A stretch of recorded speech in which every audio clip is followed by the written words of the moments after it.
Welcome to another Epic Ethics story, part of the Daniels Fun Ethics Initiative Elementary School program.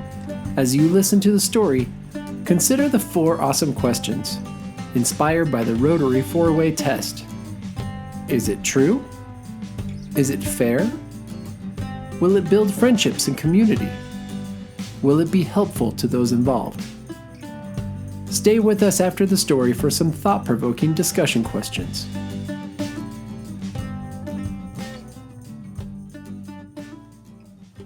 And now, The Lame Warrior and the Skeleton, an Arapaho tale. In the days before horses, a party of young Arapahoes set off on foot one autumn morning in search of wild game in the western mountains. They carried heavy packs of food and spare moccasins. And one day, as they were crossing the rocky bed of a shallow stream, a young warrior felt a sudden sharp pain in his ankle.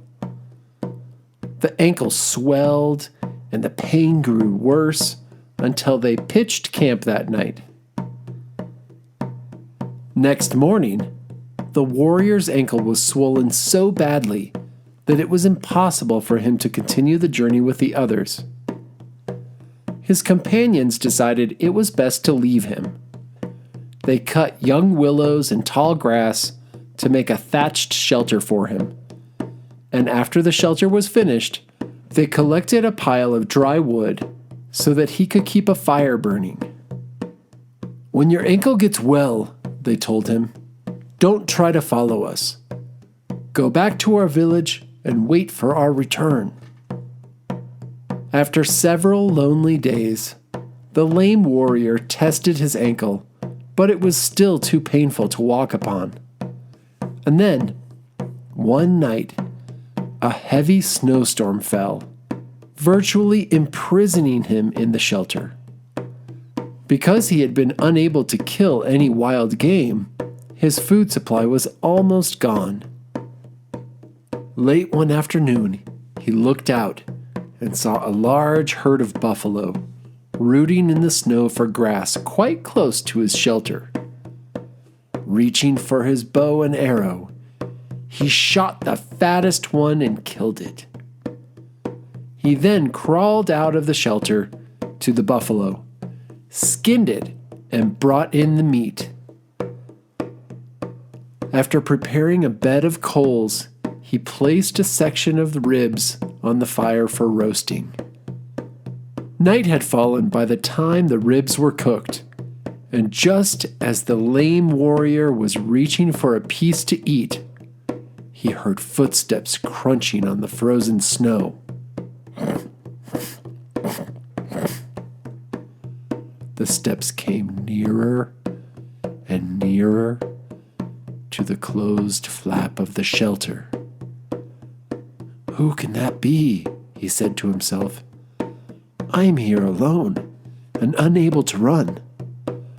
But I shall defend myself if need be." He reached for his bow and arrow.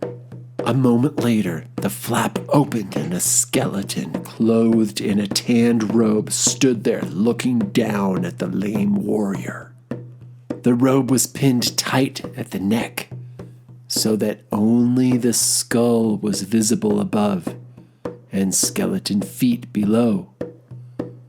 Frightened by this ghost, the warrior turned his eyes away from it. "You must not be frightened of me," the skeleton said in a hoarse voice. "I have taken pity on you. Now you must take pity on me. Give me a piece of those roast ribs to eat, for I am very hungry." Still very much alarmed by the presence of this unexpected visitor, the warrior offered a large piece of meat to an extended bony hand. He was astonished to see the skeleton chew the food with his bared teeth and swallow it. "It was I "Who gave you the pain in your ankle?" said the skeleton. "It was I who caused your ankle to swell so that you could not continue on the hunt. If you had gone on with your companions, you would have been killed. The day they left you here, an enemy war party made a charge on them, and they were killed. I am the one who saved your life." Again, the skeleton's bony hand reached out, this time to rub the warrior's ankle. The pain and the swelling vanished at once.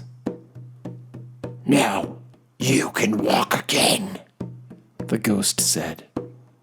"Your enemies are all around, but if you will follow me, I can lead you safely back to your village." At dawn, they left the shelter and started off across the snow, the skeleton leading the way. They walked through deep woods, along icy streams, and over high hills. Late in the afternoon, the skeleton led the warrior up a steep ridge. When the warrior reached the summit, the ghost had vanished, but down in the valley below, he could see the smoke of tepees in his Arapaho village. The end.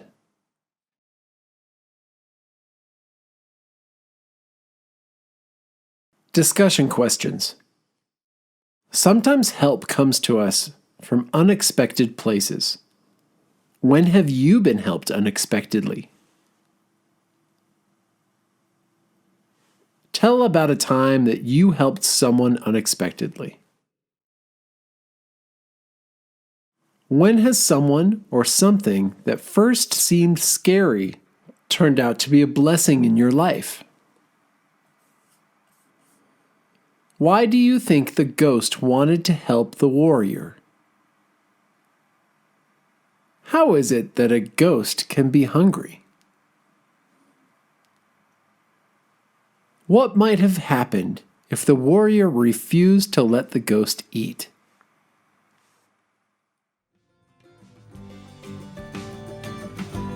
This has been an Epic Ethics recording, generously sponsored by the Daniels Fund Ethics Initiative. We'd also like to thank Colorado Rotary District 5450 for your service above self and support of peaceful schools. For more information about the Epic Ethics program, or to bring this program to your elementary school, contact us at www.epicethics.org.